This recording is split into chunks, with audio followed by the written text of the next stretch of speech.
असं आहे की ह्या जरांगेने एवढा मोठा चुका नवे खेळ केलेले आहेत की त्याने संपूर्ण मराठा समाजाचं महाराष्ट्रामध्ये प्रचंड नुकसान केलेलं आहे आणि गावागावामध्ये त्यामुळे खरं म्हणजे मराठा समाज हा सर्वात मोठा बांधव म्हणून आम्ही मानतच आलो आणि सगळ्या ठिकाणी त्यांचं काम तसंच वावर आहे. परंतु या कर्तृत्वामुळे या जरांगेच्या मराठा समाजाला सुद्धा जे आहे मी सांगतो की निश्चितपणे त्रास झाला.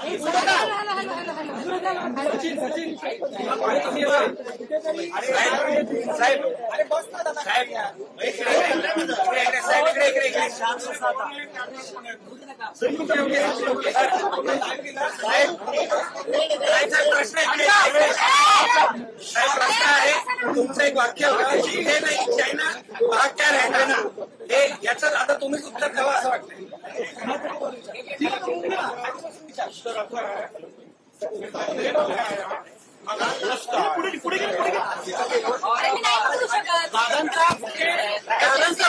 व्हायरल झालाय पण आपल्याला बुके देत होते मात्र तो बुके घेतला गेला नाही. काय बोलतो तू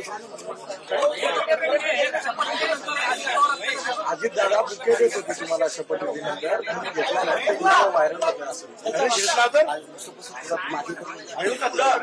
अरे अजित दादा आमच्या पक्षाचे अध्यक्ष आहे त्यांनी जो निर्णय घेतला त्यामुळे तुम्ही मंत्रिमंडळात आलो. त्यामुळे मी अजित दादा त्याच्यानंतर तटकरे आमचे प्रफुल्ल पटेल आणि संपूर्ण राष्ट्रवादी पक्षाचा मी अतिशय मनापासून आभारी आहे. मी माननीय मुख्यमंत्री आणि दुसरे उपमुख्यमंत्री शिंदेसाहेब यांचा सुद्धा आभारी आहे. मी समता परिषदेचा आभारी आहे. मी मोदी साहेबांचा आणि अमित शहा साहेब यांचा सुद्धा आभारी आहे आणि मी येवला मतदारसंघातील येवला लासलगाव मतदारसंघातील माझ्या मतदार बांधवांचा भगिनींचा फार फार आभारी आहे. ठीक आहे आता स्टेजवर त्याच्या बाहेर ठिकाणी सर हिंदी संस्था निवडणुकीत आपल्या एरियामध्ये ओबीसी आणि सगळ्या गोष्टीवर काय फरक पडला? निश्चितपणे एक लक्षात घ्या आमचे किती मतभेद असले तर मी राष्ट्रवादी काँग्रेस पक्ष अजितदादा गट हा काही मी सोडलेला नव्हता हे लक्षात घ्या. त्यामुळे कुठल्याही परिस्थितीमध्ये तुमच्या निवडणुकांमध्ये सुद्धा आमच्या पक्षाला जास्त चांगलं यश मिळावं म्हणून आम्ही सगळे प्रयत्न करणार आहोत.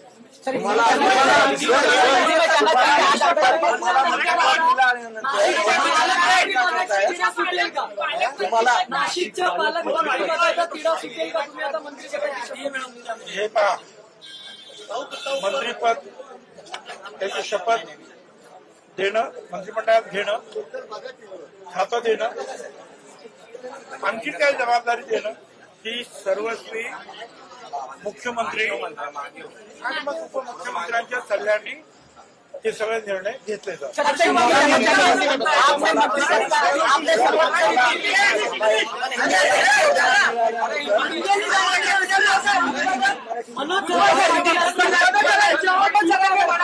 मंत्रिपदाच्या शपथविधीवरती असं म्हणाले की दादांनी सर्वात मोठी चूक केली आहे की भुजबळ साहेबांना मंत्रिमंडळात घेऊन. असं आहे की ह्या जरांगेने एवढा मोठा चुका नवे खेळ केलेले आहेत की त्याने संपूर्ण मराठा समाजाचं महाराष्ट्रामध्ये प्रचंड नुकसान केलेलं आहे आणि गावागावामध्ये त्यामुळे खरं म्हणजे मराठा समाज हा सर्वात मोठा बांधव म्हणून आम्ही मानतच आलो आणि सगळ्या ठिकाणी त्यांचं काम तसंच वावर आहे. परंतु या कर्तृत्वामुळे या जरांगेच्या मराठा समाजाला सुद्धा जे आहे मी सांगतो की निश्चितपणे त्रास झाला.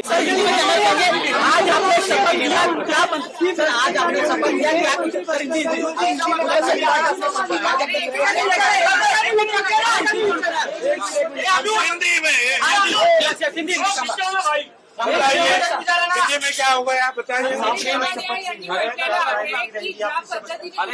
अरे हिंदी तो बोलो यार, हिंदी तो बोलो यार।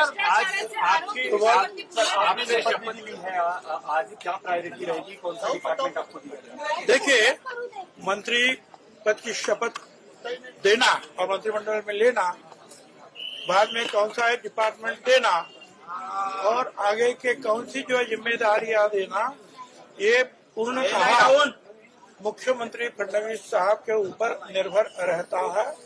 वो जो उप मुख्यमंत्री है उन लोगों के साथ चर्चा करते हुए वो निर्णय लेंगे, तो उनको मंजूर है। इस तरह से भी देखा जा रहा है कि धनंजय मुंडे को जब निकाला गया है उसके बाद फिर आपको लिया गया है, कहीं ना कहीं उस नजरिए से भी ये देखा जा रहा है, तो उसको लेकर क्या कहेंगे? चलिए समाज को महाराष्ट्र के न्याय मिला है, ऐसे लोगों की भावना क्या है? देखिए, मैं ओबीसी समाज का, पिछड़ों का ओबीसी और ये जो बीजेपी जो है इसका जो काम जो है मैं 35 साल से करता हूँ। मैं कहाँ भी रहा हूँ, किसी भी स्थिति में रहा हूँ, वो काम मेरा कभी भी जो है बंद नहीं होता है। आपने देखा होगा कि कास्ट सेंसस होना चाहिए, जातिगत जनगणना होनी चाहिए। 35 साल से लगातार हम उसकी अलग अलग रामलीला मैदान से लेकर पटना बिटना सब जगह जितनी भी बड़ी रैलियां हुई, हमारा पहला मुद्दा ये था हमारी जाति गणना की जाए। और वो जो है आज हम बहुत खुश है कि मोदी साहब ने जो है उसको मान लिया है और ये जो जातिगत जनगणना अब होगी, साथ साथ जो है जो हमारा कुछ आरक्षण परसेंटेज कम हुआ था भाटिया कमीशन के अहवाल के अनुरूप, इसलिए सुप्रीम कोर्ट में जब ये केस आई तब हम लोगों ने वहाँ हमारे भी वकील दिए और ये समीर भुजबल जी, महेश झगड़े, अंगेश ने इन सबको जो है 2 दिन उधर भेज दिया था। वो इंदिरा जयसंघानी मैडम, फिर तुषार मेहता साहब, फिर जो हमारे गोपाल शंकर जो है वो सारे हमारे जो एडवोकेट है बड़े बड़े, उनसे सबसे मुलाकात की और जब ये सवाल आगे आया तो हमने ये बात रखी कि हमको अपना गया हुआ जो भी परसेंटेज है उस परसेंटेज ओबीसी का फिर से मिलना चाहिए। जो है हमारे न्यायमूर्ति महोदय साहब ने सबको पूछा, बोलिए इसके ऊपर कोई बोलना है कुछ, और सभी ने जो है हमारे कहने के ऊपर जो है सहमति दी और फिर ये निर्णय हुआ कि हमको पहले जैसा आरक्षण ओबीसी को महाराष्ट्र में मिलेगा। तो ये और एक हमारी